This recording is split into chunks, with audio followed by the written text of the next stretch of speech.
श्रीराम समर्थ. सुप्रभातम. हिंदू जागृती न्यास आणि श्री घंटाळी मंदिर संस्थांच्या प्रभातेमनी या कार्यक्रमात अमृतापाध्येचा सस्नेह नमस्कार. श्री ब्रह्मचैतन्य महाराज गोंदवलेकर प्रवचने 28 जुलै. नाम घेणाऱ्याच्या मागे पुढे मी उभा आहे.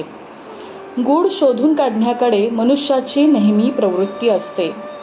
कोकणामध्ये माण्याचे झरे आढळतात. ते कुठून येतात हे कळत नाही.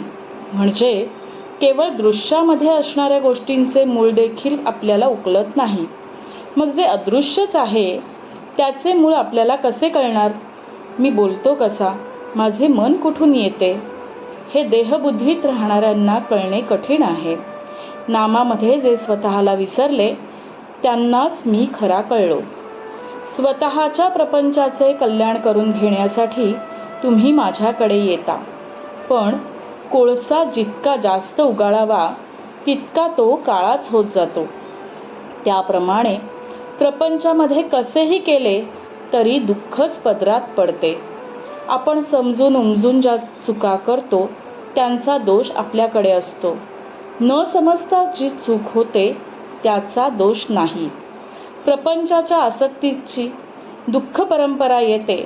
हा अनुभव दररोज येत असून आपण प्रपंचात आसक्ती ठेवतो हा दोष नव्हे काय? आपले कुठे चुकते ते पाहावे आणि जे चुकते ते सुधारावे. प्रपंचात मनासारख्या गोष्टी कुठे मिळतात? त्या मिळणे न मिळणे आपल्या हातातच नसते. मग अमुक हवे किंवा नको असे कशाला म्हणावे? रामाचेच होऊन राहावे म्हणजे झाले. जो रामाजवळ विषय मागतो त्याला रामापेक्षा त्या विषयाचेच प्रेम जास्त आहे असे सिद्ध होते. मी तुमच्याकडे येतो, पण मला येण्यासाठी तुम्ही वाट मोकळी ठेवीत नाही. मी येण्यासाठी तुम्ही वाट मोकळी करा, म्हणजे सतत नामस्मरणात राहा. मी कधीच कुणाबद्दल निराश होत नाही. जो मनुष्य म्हणून जन्माला आला त्याचा उद्धार होणारच. मला रामा वाचून दुसरे जिवलग कोणी नाही. देहाच्या भोगांना मी कधी कंटाळलो नाही. तुम्ही भगवंताचे नाम घ्यावे या पलीकडे खरोखर मला दुसरी कसलीही अपेक्षा नाही. रात्रंदिवस माझ्या माणसांना मी हेच सांगत असतो की वाटेल ते झाले तरी भगवंताचे नाम सोडू नका. जो माझा म्हणतो त्याला नामाचे प्रेम असलेच पाहिजे. जीवनामध्ये तुम्ही घाबरू नका, धीर सोडू नका आणि घ्यायचेच झाले तर नामच घ्या. माझा नियम असा आहे की परमार्थाची एकही गोष्ट अशी असता कामा नये की जी व्यवहाराच्या आड येईल. माझ्या गावी पैसा पिकत नाही, पण भक्ती मात्र खास पिकते.